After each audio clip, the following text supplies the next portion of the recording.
তোমরা দেখতে পাচ্ছ কুমোরটুলির সব থেকে বড় গণেশ মূর্তি যেটা ছিল স্বপন পালের শিল্পালয়, সেই শিল্পালয় থেকে মূর্তি কিন্তু ধীরে ধীরে এগিয়ে নিয়ে আসা হচ্ছে, এগিয়ে আসছে মূর্তি কুমোরটুলি থেকে বের করা হচ্ছে। সামনে রয়েছে মোহনবাসী রুদ্রপাল স্টুডিও, সেই স্টুডিওর সামনে দিয়ে কিন্তু মূর্তিকে বাইরে বের করা হবে। এই বাজির সঙ্গে আলোড়নের সঙ্গে কিন্তু হই হুল্লোড়ের সঙ্গে কিন্তু এই মূর্তি বের করে নিয়ে যাওয়া হচ্ছে। অপরূপ সুন্দর দেখতে এই গণেশ মূর্তি। সাধারণত এমন গণেশ মূর্তি কিন্তু মুম্বাইয়ে পূজিত হয়ে থাকে, কলকাতায় আস্তে আস্তে হয়তো মুম্বাইয়ের মতো হয়ে গেছে, কারণ এত বড় গণেশ মূর্তি আগে কখনো পূজিত হয়নি।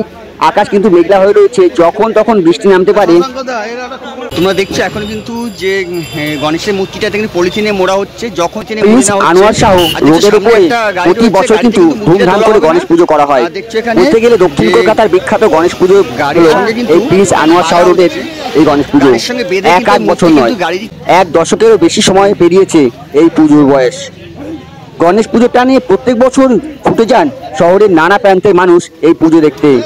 এই পূজাটি নির্দিষ্টভাবে ঢাকা কালী বাড়ি যে মোড়, সেই মোড়েই অনুষ্ঠিত হয়। পূজা মণ্ডপ করায় বিশাল বড় করে। কুমারটুলি থেকে প্রতি বছর ঠাকুর নিয়ে যাওয়া হয়, আর এবছরও তার বিকল্প হলো না। এবছর শিল্পী স্বপন পালের স্টুডিও থেকে তোমরা দেখতে পাচ্ছ যে গণেশ মূর্তিটা আনা হচ্ছে, এটাই কিন্তু যাচ্ছে প্রিন্স আনোয়ার শাহ রোডের উপরে। সঙ্গে ছিল প্রায় 50 থেকে 60 জন যে পূজা মণ্ডপের যারা ছিল তারা কিন্তু ধুমধামের সঙ্গে বাজি ফাটাতে গণপতি বাপ্পার ধ্বনি তুলতে কিন্তু তারা সকলে আনন্দের সঙ্গে নাচ গান করতে এই যে মূর্তি কিন্তু নিয়ে যাচ্ছে। বিশাল বড় মূর্তি হয়, কিন্তু এই মূর্তি কোনো গাড়িতে তোলা হবে না, ঠিক গাড়ির সঙ্গে বেঁধে নিয়ে যাওয়া হবে কিন্তু আজকে এই গণেশের যে মূর্তি আছে, এই বিশাল মূর্তিটা।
তোমাদের আমি দেখিয়েছিলাম স্বপন পালের স্টুডিওতে কিন্তু বড় বড় গণেশের মূর্তি তৈরি হচ্ছে।